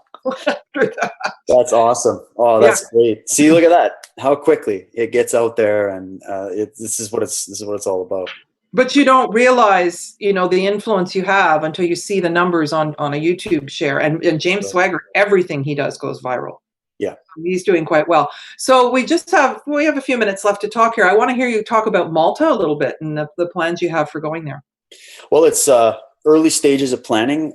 Chris is going to be doing the Ireland trip. He's going up with his wife, Nancy, and he's going to do that with James. So they're doing an actual tour. As I said, it's exclusive. I think it's like 15 to 16 people can do it. And they're doing a week. And then I had spoken to James and we said, look, I'll be in a better position later on to do something like that. And so he said, well, I'm planning on doing Malta. Would you like to be involved with that? And we could put something together. So I said, oh, that'd be great. I could bring my wife and kids and then kind of go off and do the tour with James and get some people involved. And I've already spoken to a number of people that I know, and I've already got like 4 or 5 people that are interested in it. So what we'll be doing is going into check out a number of sites there that aren't as well known. Some of them will be more well known. I have a lot myself to learn about Malta, and so I'm using this also as an educational trip and a documentary trip where I'm going to film as much as I can. James has been there multiple times. He knows that place inside and out. He knows local people there. He knows people that have access to places that you can't get access to. So I'm totally down for that. And so we're gonna be setting that up. Probably we're thinking maybe either June or fall of 2016, but it's not confirmed. But if people follow us on our site, modernknowledge.ca, we'll have some more information up there. It's a small tour, so it'll be one of those things where you literally got to grab a seat, and then it's going to be one of those life-changing experiences for sure. So I'm very excited. And I'd also like to, you mentioned Peru earlier. Peru is a place that I would also very much like to go, just even for the experience of visiting some of the places there, Machu Picchu and other places. It's actually a background on my desktop. It's one of those things on my bucket list. So Malta, Peru, hey, am I asking too much? And I want to go to Egypt eventually. I don't know. We'll see. But we'll get it all in somehow. You're not asking too much. I mean, you're following your passion and seeing the connections. Right. I think that if we're destined to do this sort of thing, we owe it to ourselves. We can make up all kinds of reasons why not, or we don't have enough money or whatever. But I think that all plane tickets, computers, and cameras are free to me and appear to be. That's my affirmation. There you go. There's a way. There's a will. There's a way. That's right. So why don't you show us your website? Sure. We'll check it out here. So let me do the quick share screen. And voila. So here we are, modernknowledge.ca. Can you see it okay there, Carmen, on your end? I sure can, and I love the font. Yeah, Chris did a great job, man. He's got an eye for this stuff. So you got our main page. We have kind of an on-demand archive of all the past work that we've done. We've got all this. Carmen, your presentation is up there. Just seems a little slow here, but there's I've got even like candid discussions between like us and like Richard Dolan around the campfire, and we're talking about stuff off record. And obviously we've gotten permission for all this stuff, but it's all stuff that's kind of behind the scenes. We've got the entire disclosure event. So if you missed any of the disclosure talks that we did, I've got Stephen Bassett, Sam Friedman, Victor Vigiani, Paul Hellier. We've got all the speakers, including interviews that were done on the days, on that page, the archive that we had. It's only $5 a month, and you get complete access to Modern Knowledge 1, all the presentations that were done, all kinds of other interviews and little side trips that Chris and I had done, documenting certain places. We've got some stuff from Ireland on there that's exclusive, and we're going to be constantly building that library. So that's just another thing that just helps us keep this engine running. So everybody's support is welcome, and I think for $5 a month, it's next to nothing compared to the amount of work and the quality that we've put into building that library. I think it's definitely a huge asset to what we're doing, and we're growing that all the time. And then here we've got the actual tour page. So for those that are interested in attending physically, and if you haven't been to Canada, you have to come. It's one of the most beautiful countries in the world, and a lot of great people here. So if you're looking at it for a getaway, it's a good time to do it. And we're doing Montreal, Toronto, Calgary, Vancouver, Victoria. You can literally click on any page. Let's go to Carmen's town here, and we can see we've got our speakers in the scene. We've got Carmen, Marty, Michael Cremo, and we've put little videos on each person. So if you're not aware of any of these speakers and what they talk about, you can get more familiar with it. It's going to be at the Alex Goldman Performance Hall. We've heard it's absolutely beautiful in there, so we're very excited about that. And that's going to be the final event. And that'll finish off the tour and also welcome me to my new home on the island. So I'm looking forward to this one. So, and then over here is the webcast. So if you're listening internationally and you'd like to be a part of it, the live webcast from Toronto is going to be awesome. We've got Alex Gray and his wife, Allison, Nassim Harriman, Marty Leeds, Tom Clearwater. Tom's a new guy on the scene, very much coming from sort of like a physics, Nikola Tesla, Royal Raymond Rife, spirituality, consciousness. He does a bit of everything. This guy is very, very unique, and he's going to blow people away. And then we've got Dr. Edgar Mitchell Skyping in to talk about the Noetic Sciences Institute. So that's going to be cool. And so you can literally grab it there. It's only $20. You get access to the whole day live. And also you can get access to it for up to 30 days afterwards. So you can keep rewatching it. You can share it. You can, keep going back to it. So that's why we built it like that. So it's a pretty easy format. You can get set up. And then over here, you got the Ireland tour. So for those that want to know more information and they might be interested, it's very exclusive. It's a small group. So you're going to have to contact Chris very soon because this is starting to fill up. And they're going to go see some unbelievable stuff in Ireland. And then over here is just more information about the stuff that we've done in the past. This is known the world over. Well, thanks for that. That's great. What can you tell us about Alex and his wife? Great. Oh, we had the opportunity to go and visit him outside of upstate New York at his, they call it the Hall of Sacred Mirrors. And he has all of his artwork there. And his background obviously is art, but it's coming from a consciousness perspective. He originally used to be an artist for biology books for like Harvard or something, one of those big universities. So he's very good at going through the details of the human anatomy through art. And when he had his sort of awakening experience, he started seeing the human structure in a totally different way. And so when you go through his art gallery, and these are like 8-9 foot tall, big paintings that just come off the page at you, you start with very like human 3D physicality, and then you start going more into the energy systems of the body. And then by the time you reach the end, you're in like the conscious, 4-dimensional realm, and it's like the light coming through the body, and it's absolutely magnificent. And when we did an interview with him and his wife, the depth that he was able to just pull right out of thin air in that conversation. We had Paul Hellier sitting there just on the side watching us interview Alex. He came up to hang out with us for the weekend in New York, and Paul told me, he sat back and he goes, that was the best sermon I've ever heard in my life. Sermon, he called it. He called it a sermon. Paul, he comes from the old days. And he just absolutely loved it. And then he got to interact with Alex and Allison. And they're on a totally different level. And they bring pieces. He's very much about the eclectic research of ancient religion, mythology, spirituality, and then how to express that through art. So his talk will be about how art evolves consciousness, and how art can be a mechanism to help activate our memory and our genetic memory of the past.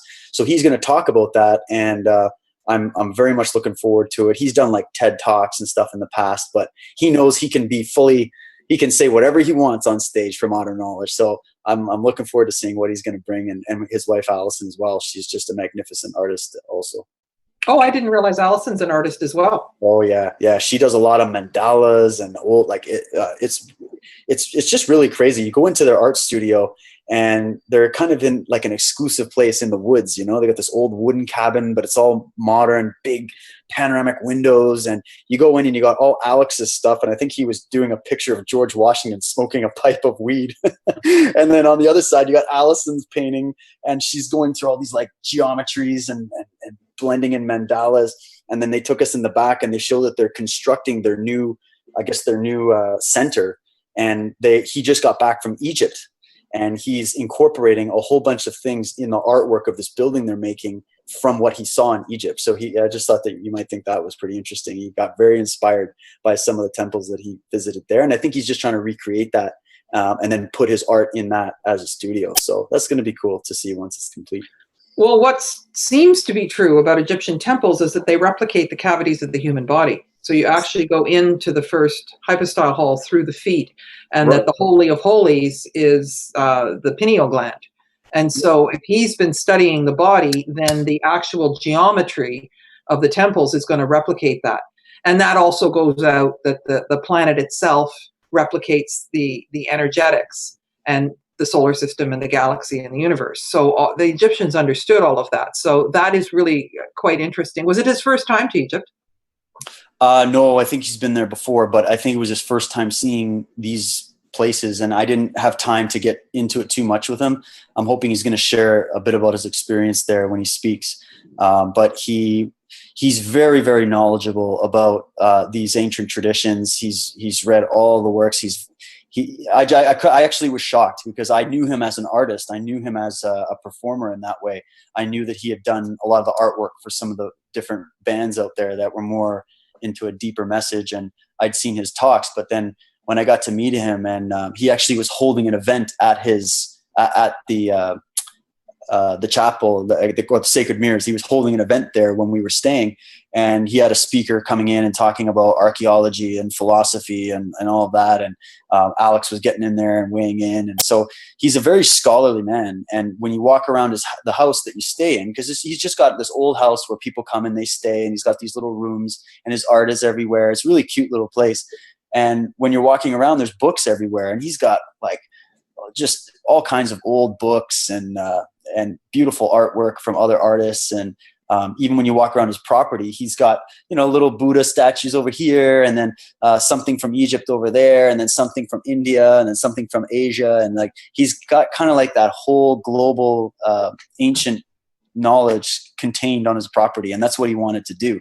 So they're very, very unique people. They're very artsy. They came out of the whole New York art scene. And so they've got so much experience in that field. And I really liked his message. I liked when we interviewed him, I liked the energy. I liked how we even had Luke Rudowski there with us from We Are Change. And he was asking him about the symbolism and stuff. A lot of people were weary. They're like, oh, Alex Gray did a picture of a pyramid with an all-seeing eye, so he must be Illuminati. And you're just like, well, study a little further and you'll realize that all symbols can be used for both positive or negative. And that symbol particularly is really talking about consciousness and awakening. And it's just been hijacked by the other side in a twisted sense. So it was good that he was able to reflect that and just boom, right off the top of his head, give his, what all these different things meant to him. He's done some very controversial paintings, and he talked a little bit about those. And I guess that's the role of an artist, is to spur conversation and to sometimes inspire you, and then sometimes make you a little angry and make you question things. And he feels like that's part of the role of being an artist. And I think that's going to be just his unique way of pulling it all together is going to be a really good mix with the speakers we're going to have for Toronto.